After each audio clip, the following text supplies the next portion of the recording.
মহাসমাবেশ কেন গুরুত্বপূর্ণ, কি কারণে এটাকে বড় করতে হবে, কি কারণে সফল করতে হবে, এইটার ফজিলত কি আর বয়ান করা দরকার আছে? এবং যেহেতু এতক্ষণ বলুন, আমরা সারা দুনিয়াকে দেখাবো, বিশ্ব মিডিয়া দেখবে বাংলাদেশের 18 কোটি মানুষের ঘরে 19শে জুলাই এই জাতীয় মহাসমাবেশ একটি জাগরণ, একটি আলোড়ন তৈরি করবে ইনশাআল্লাহ। আমাদের উপরে যে জুলুম করা হয়েছে, আগামী জাতীয় নির্বাচনকে সামনে রেখে আমরা যে লেভেল প্লেইং ফিল্ড, সকলের প্রতি সম আচরণের যে দাবি আমরা করেছি, যে সংস্কারের দাবি আমরা করেছি, অপরাধীদের বিচারের যে দাবি করেছি, আরো যত দাবি করেছি, এটা যে কথার কথা নয়, বাদকে বাদ নয়, বলতে হয় তাই বলতে, এটা কোনো পলিটিক্স নয়, এটা যে হৃদয়ের দাবি, এটাকে উচ্চকিত করতে হবে এই মহাসমাবেশে আমাদের লোক উপস্থিতির মধ্যে। বিরাট দায় আমাদের।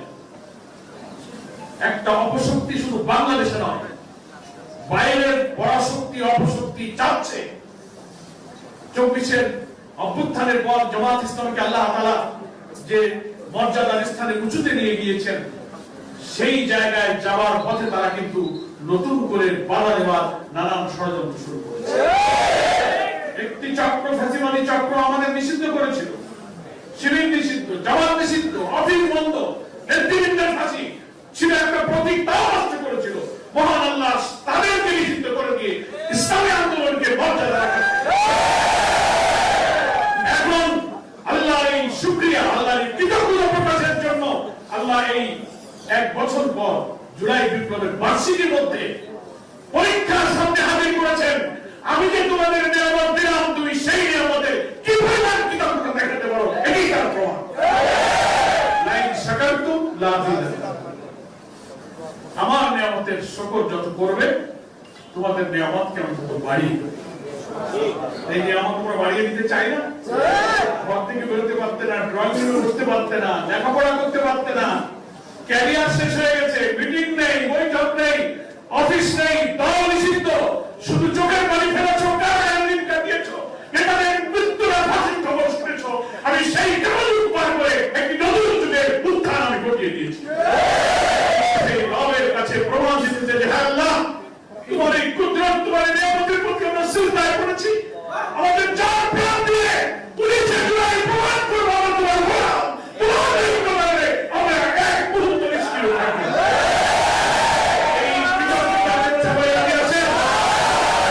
আমি প্রায় বলি, ঢাকা মহানগরীর দক্ষিণের প্রোগ্রামে আসলে, মাইকে বলবো না,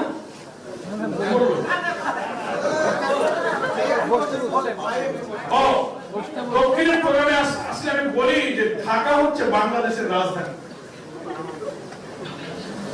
রাজনীতির রাজধানী, সংগঠনের রাজধানী, নাকি বলেন? আর জনসভার স্থানটা হচ্ছে ঢাকা দক্ষিণের মধ্যে। এই ঢাকা মহানগরী হচ্ছে বাংলাদেশের রাজধানী, আর রাজধানীর যত টেরিটরি, যে পেরিফেরি, তার একটা হৃৎপিণ্ড হচ্ছে ঢাকা মহানগরী দক্ষিণ। সড়কযোদ্ধার মাঝখানে চারিদিকে অফিস, আদালত, সচিবালয়, প্রেস ক্লাব, যমুনা, বঙ্গভবন, রাজনীতির প্রাণকেন্দ্র প্রেস ক্লাব, প্রশাসন, সারা দুনিয়ার আন্তর্জাতিক ডিপ্লোম্যাটিক জোন, কূটনীতিবিদরা যেখানে আসে যায়, মিটিং করে, বৈঠক করে, সব কিছুর প্রাণ কেন্দ্র হচ্ছে ঢাকা মহানগরী দক্ষিণ। মহানগরী আমি বললেন 2 কোটির বেশি লোক না 1 কোটির বেশি লোক ঢাকাতে বাস করে? 1.5 কোটি। 1.5 কোটি লোকের মধ্যে বসবাস করে আমরা এখানে 10-15 লক্ষ লোক হাজির করতে পারি না? ব্যাপার কি? এখন রাজনীতিতে একের পর একটি ঘটনা ঘটছে। আমি তো মনে করি এই জনসভা সফল করা, মানুষের কাছে যাওয়া, জামাত ইসলামের দাওয়াত এবং আহ্বান এবং ভীষণ শোনার জন্য এই জাতি কিন্তু চাতক পাখির মতো জামাতের নেতাদের দিকে তাকিয়ে আছে। চিন্তা করেন, কথা সবাই বলেছেন, কিন্তু আমি না বললে আমার বিবেকের কাছে আমি স্বস্তি পাচ্ছি না। ব্যক্তি যাই হোক, ব্যক্তি যেই হোক, যেভাবে নজিরবিহীন ভাবে একটা পাথর দিয়ে যে মানুষকে হত্যা করা হয়েছে, মানুষের বিবেক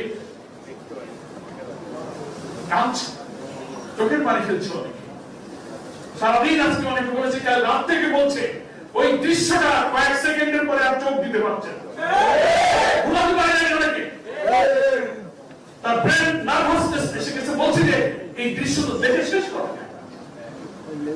হ্যাঁ, বাংলাদেশে অনেক সহিংসতা হয়, মারামারি হয়, রাজনৈতিক সংঘাত হয়, দু একটা খুনের ঘটনা ঘটে, অপরাধ প্রবণ এই দেশে অনেক অপরাধের ধরন আমরা দেখেছি। কালকে আমরা কি দৃশ্য দেখলাম, মনে হলো ভিডিওটা একদিন আগে করা, ওরা ছেড়েছে বোধহয় দেরিতে, আগের দিনের ঘটনা। বাংলাদেশের নজিরবিহীন ভাবে সেই আইয়ামে জাহেলিয়াতের যুগের মতো বড় পাথর দিয়ে মানুষ হত্যা করা, যেগুলো বিবেক মানুষ কি আমরা দেখলাম।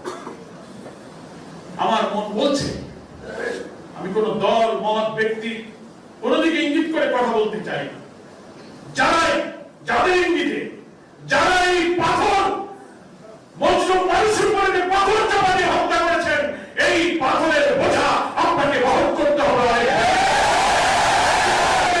আপনাকে অনেকদিন বহন করতে হবে। আপনার জাতিকে কলঙ্কিত করছে। নতুন বাংলাদেশের আমরা স্বপ্ন দেখি, আমরা নিরাপদ বাংলাদেশ চাই, মানবিক বাংলাদেশ চাই, সমৃদ্ধ বাংলাদেশ চাই। এই কি তার আলামত? সব ঘটনাকে শুধু বিচ্ছিন্ন ঘটনা বলে এড়িয়ে যাওয়া, এটা রাজনীতির একটা অপকালচার, অপসংস্কৃতি শুরু হয়েছে। মহানগরী অমিত শাহ বলেছেন, প্রশাসনকে আমিও বলবো, কোন কলা কৌশলে খুনি যেন রক্ষা পেয়ে না যায়, থাকবে। মানুষ কিন্তু অনেক সচেতন। ওনার নিহতের স্ত্রী বলে এক কথা, যিনি ভিকটিম, যিনি স্বামী হারা হলেন, সব খবর তিনি জানেন, তিনি বলবেন এক কথা, আর ইনভেস্টিগেশন অফিসার, তদন্ত বা অথরিটি বলবেন আরেক কথা। তা কি হলো? এটা তো আওয়ামী লীগের আমলেই যেরকম দেখতাম, তদন্তের আগে আপনি একটা কথা বলে দিলেন, কিন্তু শেখ হাসিনা স্টাইল বিচার তদন্তের আগেই তা আমরা যে বক্তৃতাটা করি, কথা বলতে আমাদের লজ্জা হয়, বেদনা লাগে। তারপর সব কথা বলে রাজনীতি আনেন, সবাইকে খালি ফ্যাসিবাদ বলেন, সব জায়গায় ফ্যাসিবাদের প্রেতাত্মা ঘাপটে বেড়ে আছে, কথা খালি বলেন। এসব দেখলে কি বলবো আপনি? যে কারণ আমরা পার করেছি একসাথে রক্ত দিয়ে, তাদের চরিত্রের সাথে যদি আপনার চরিত্র মিলে যায়, তাহলে আমরা কি বলবো? স্বভাব বদলান। কোন প্রশাসন, কোন পরাশক্তি, কোন পুলিশ, কোন র্যাব, কোন মিলিটারি আওয়ামী ফ্যাসিবাদকে কিন্তু রক্ষা করতে পারে নাই। যদি আপনি জনগণের বিপক্ষে চলে যান, মৃত্যুর পর মৃত্যু, বিভীষিকার পর বিভীষিকা, যা আপনি ঘটিয়েছেন, যিনি ঘটিয়েছেন আর যারাই পাহারা দিচ্ছেন, এত বড় বর্বরতা, নিষ্ঠুরতা, পৈশাচিক উন্মত্ততা, এত বড় ঘৃণ্য কাজ, লোভনসক কাজ বাংলাদেশের ইতিহাসে কিন্তু নজিরবিহীন হয়েছে। সব মহলে আজকে আলোচনা হচ্ছে। আমি জামাত ইসলামীর পক্ষ থেকে তীব্র নিন্দা জানাই। আমাদের সম্মানিত আমির জামাত চীন সফরে আছেন, সেখান থেকে গভীর রাতে তিনি কথা বলতে পারছিলেন যে আপনারা কি করছেন, কি হলো, এই নিষ্ঠুরতা দেশে হচ্ছে। আমি প্রশাসনকে বলবো, এমন কোন ভূমিকা পালন করবেন না যেন খুনিরা রক্ষা পেয়ে যায়। যেই হোক, দল মত আমাদের কাছে প্রশ্ন নয়, সে মানুষ, সে আশাফুল মামলুকা, কোন শত্রু মানুষ এই দৃশ্য দেখতে পারে না। এটা খুনিদের গ্রেফতার করা হোক, বিচার করা হোক। আমরা এই জনসভা সফল করার মধ্য দিয়ে একটি ইতিহাস সৃষ্টি করতে চাই। আমরা মেসেজ দিতে চাই সরকারকে, অন্তর্বর্তীকালীন সরকারকে, রাজনৈতিক দলকে, প্রশাসনকে, বিশ্ব মিডিয়াকে, বাংলাদেশের 18 কোটি মানুষকে বলতে চাই যে আমরা জামাত ইসলামী আল্লাহ তাআলার নাযিল করা কোরআন এবং সুন্নাহর ভিত্তিতে একটি কল্যাণ রাষ্ট্রের যে ধারণা এই জনগণকে দিয়েছি, যে রাষ্ট্র প্রতিষ্ঠিত হলে মানুষের জান মাল সম্পদ নিরাপদ থাকবে, অন্নহীন, বস্ত্রহীন, নিরন্ন মানুষের কান্না থাকবে না, বেকারত্ব থাকবে না, লুটপাট থাকবে না। তোমরা একবার সব দলকে তোমরা দেখেছো, একটা দল একটা আদর্শ সব মতবাদ পরীক্ষা হয়ে গেছে, সব দল পরীক্ষা হয়ে গেছে, কিন্তু কোরআন সুন্নাহর ভিত্তিতে আল্লাহর রাষ্ট্র হলে আর মানুষগুলো যদি সৎ হয়, চরিত্রবান হয়, তাহলে সেই দেশটা কেমন হয় এটাই শুধু দেখতে বাকি আছে।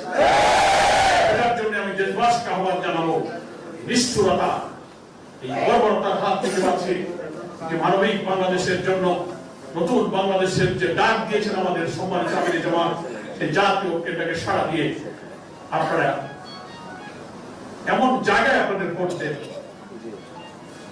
সেই জায়গাটা হচ্ছে দাঁড়িপাল্লা।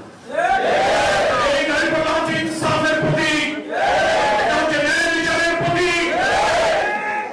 ইনশাআল্লাহ আমাদের আমির জামাত বলেছেন, আল্লাহর রহমতে বাংলাদেশের জনগণ যদি রাষ্ট্র পরিচালনার দায়িত্ব আমাদেরকে দেন, আমরা শাসক হব না, আমরা সেবক হব। প্রিয় নবী মুহাম্মদ মুস্তাফা সাল্লাল্লাহু আলাইহি ওয়াসাল্লাম তার প্রিয় খলিফা রাশিদিন পরবর্তী যুগের ন্যায়পরায়ণ শাসকদের আমলে আমরা বাংলাদেশে একটি নতুন বাংলাদেশের নমুনা, যে বাংলাদেশ হবে একটি কল্যাণ রাষ্ট্র, ইসলামের beauty of Islam, welfare of state দিয়ে ধর্ম বর্ণ নির্বিশেষে সকলের নিরাপদ বাংলাদেশ নির্মাণ করে আমরা সেই জাতীয় ঐক্যের ওয়াদাকে রক্ষা করতে চাই। আগামী 19শে জুলাই জাতির কাছে সেই মেসেজ দিতে হবে যে না, জামাত ইসলামী জাতির দায়িত্ব নিতে পারবে, তাদের সে শক্তি আছে, আছে। We are ready to take the responsibility of the nation. আমরা জাতির দায়িত্ব গ্রহণ করতে প্রস্তুত। জন্য আমাদের সরকার দরকারে আসতে হবে। কোন পুরুষ যারা ইসলামী আন্দোলনকে ভালোবাসে, জামাতকে ভালোবাসে, সংগঠনকে ভালোবাসে, কোন পুরুষ পরিবারে থাকতে পারবে না। যদি রাজি হন তাহলে আমি শুধু পেশাজীবী সংগঠনের কাছে 2 লক্ষ লোক চাই। এই 2 লক্ষ লোক কিভাবে দেবেন আমি ভাগ করে দেব। রাজি আছেন তো? ভাগ করে দেব। আপনারা শুধু 2 লক্ষ লোক ইনশাআল্লাহ আনতে পারবেন। আমি যে তথ্য পেলাম, এই পেশাজীবী যে 25টা বিভাগ আছে, আপনাদের 26টা বিভাগ, 1000-এর বেশি ইউনিট আছে, ছোট ছোট 1100 ইউনিট আছে, আছে তো? শুনে বুঝে কথা বলবেন, খালি জি বলবেন না, আমি কিন্তু সরকারের খোঁজ দেব, ঠিক আছে? এখন 2 লাখ লোক আমি বুঝাই দিই, কনফার্ম করে দেবেন আমাকে। প্রথম কথা হচ্ছে যে আমি 1100-1150 ইউনিট আছে, আমি দুর্বল, নিষ্ক্রিয়, সবল এসব থাকতে পারে বলে 100 বাদ দিয়ে দিলাম। কত থাকলো? 1000 ইউনিট তাজা আছে, জান আছে, প্রাণ আছে। হ্যাঁ, ওটা নড়তেছে, ইউনিট নড়তেছে না? এই জীবন্ত আছে আমার 1000 ইউনিট, সেই ইউনিটের দায়িত্বশীল এখানে আছে। আমি এইসব ইউনিট দায়িত্বশীলকে নিউক্লিয়াস বলি। ফিজিক্সের ছাত্র যারা তারা বুঝবেন, আমি আগের দিনে মহানগরী থানা আমিদের সম্মেলনে বলেছি, ফিজিক্সের একটা টার্ম হচ্ছে নিউক্লিয়াস, শক্তির কেন্দ্র, যাকে কেন্দ্র করে শক্তি আবর্তিত হয়। ইউনিট হচ্ছে আমাদের সংগঠনের নিউক্লিয়াস। ওখানেই দেওয়া, ওখানেই লোক তৈরি, ওখানেই রোপণ হয়, ওখানেই বাইতুল মাল, ওখানেই গোটা, ওখানেই মিছিলে লোক আসে, ওখানেই আমাদের মেসেজ যায়, ওখানেই দাওয়াতি কাজ হয়। ইউনিট যদি জীবন্ত না হয় তো কোনো মহানগরী থাকার কোনো মূল্য নাই। ওটা হচ্ছে মানুষের হার্ট।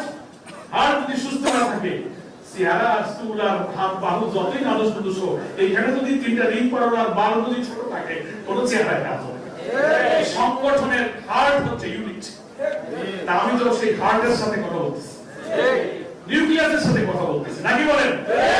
এখন আমার সামনে ধরে নিলাম 1000 ইউনিটের যারা নিউক্লিয়াস তারা এখানে আছে, নিষ্ক্রিয় দুর্বলতা বাদ দিলাম। আপনারা একটা ইউনিট 10টা কাজের লোক বের করতে পারবেন না? সমর্থন কর্মী তো অনেক আছে, আপনি কাজ দিলে যা বলবেন তাই শুনবেন, অ্যাক্টিভ 10টা লোক খুঁজে বের করবেন, পারবেন? আগে হাত তুলে দেখান যে আমি 10টা লোক, আমার এখান থেকে 10টা লোক অ্যাক্টিভ লোক বের করবেন, আপনি যা কাজ দেবেন তা সে করবেন, পারবেন? গেল পয়লা তখন পাস। 2 নম্বর হচ্ছে এই 10টা লোকের এক একজনকে, যেহেতু কাজের লোক বলছি, ভালো করবি তো বাছাই সুবিধা আছে আপনাদের। আমাদের তো শ্রমিক ইউনিট আছে, দর্জি ইউনিট আছে, সাধারণ দোকানদারের ইউনিট আছে, আবাসিক অনেক ইউনিট আছে। পেশাজীবী ইউনিট একটা দিক থেকে এক্সেপশনাল, কিন্তু এখানে শতভাগ লোক শিক্ষিত, 100% লোক হচ্ছে শিক্ষিত, বুঝবান, সচেতন, দায়িত্ববান, তাদের বিবেক আছে। তারা একটা কথা বললে বোঝে, 5 বার বলা লাগে না। এরকম লোক না আপনার নাকি নিজের উপর আস্থা নাই? এরকম লোক তো, সেই জন্য আমি একটু দায়িত্ব দিচ্ছি। 10টা কাজের লোক বের করবেন আজকে গিয়ে, মাথা মধ্যে এখন প্ল্যান করে দেন সব। সকালে গিয়ে 10 জন দেখে বসবেন, 10 জনকে এক একজনকে 20টা লোককে দাওয়াত দিতে দায়িত্ব দেবেন। আপনার 10টা লোক বের করলেন তো, একজনকে বলেন তোমার দায়িত্ব 20 জন লোক তুমি 19 তারিখে মাঠে নিয়ে যাও। তোমার ভাই হোক, চাচা হোক, বন্ধু হোক, কলিগ হোক, অফিস হোক, দোকানদার হোক, পেশাগত বন্ধু হোক, আত্মীয় স্বজন হোক, যাদের ফর্ম পূরণ না করে তোমারও ভালোবাসে, যেমন তাদের বক্তব্য শুনতে ইচ্ছে হয়, দেখতে ইচ্ছে হয়, যে কোনো সিরিয়ালের সাথে আপনার প্রতি মহব্বত আছে, তুমি একটা মানুষ, তোমার 20টা লোকের দায়িত্ব দিলাম। এটা কি কঠিন কাজ হবে? কাকে দিচ্ছেন? ওই 10টা কাজের লোক তার একজনকে দিচ্ছেন, মনে থাকবে তো? লোক যদি আপনার একজন 20টা লোকের দায়িত্ব নেই, তাহলে আপনার লোক কয়জন কাজের? 10। 20 গুণ 10 কত হলো? হলো তো? অঙ্ক ভালো, নিজেরা নিজের অঙ্ক ভালো করে করেন, এই অঙ্ক কিন্তু আপনারই করতে হবে, আমি কিন্তু করবো না। প্রথম কি বলেছি? 10টা খুঁজে বের করবেন কামের লোক। এই 10 জনের এক একজনকে 20টা লোককে দাওয়াত দেওয়ার দায়িত্ব দেবেন। রাজি আছেন? এখন হাত তুলতে হবে, সেকেন্ড হাত তোলা, প্রথম হাত তুলছেন। এক একজনকে 20 জনের দায়িত্ব দিতে হবে। 2টা লাগে সর্বাধিকের দায়িত্ব হবে, কিভাবে যাবেন সেটা একটু পরে বলবো, কিন্তু রাজি তো? তাহলে 1000 গুণ 10 কত হলো? না, প্রথমে লোক ইউনিট পলিসি 1000, 10 জন কাজের লোক 10,000। এই 10,000 লোক প্রতিজনে 20 জন করে লোক দাম দিচ্ছেন। 10,000 গুণ 20 সমান কত? 2 লাখ। আমি কত চাইছিলাম? অঙ্ক মিলছে? হাসে বলে কি একটা ভেজাল পড়লাম, কোনো ভেজাল না। এই অঙ্ক যদি মিলাইতে পারেন কি বলেন? শান্তি পাবেন। 2 লাখ লোক, ঢাকা মহানগরীর অনেক থানা আছে, আমি সব জায়গার কথা মহানগরী আমি সেভাবে বিভাগ করি।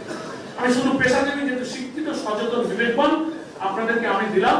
আপনারা 2 লক্ষ লোক 2টার আগে সদরকে জমা দেবেন, দেবেন তো? নাকি কোনো দুর্বলতা আছে কারো? নেই। এখন কিভাবে নেবেন? তরিকাটা বাতলায় দিই, ঠিক আছে? তরিকাটা বাতলায় দেবো, কিভাবে নেবেন?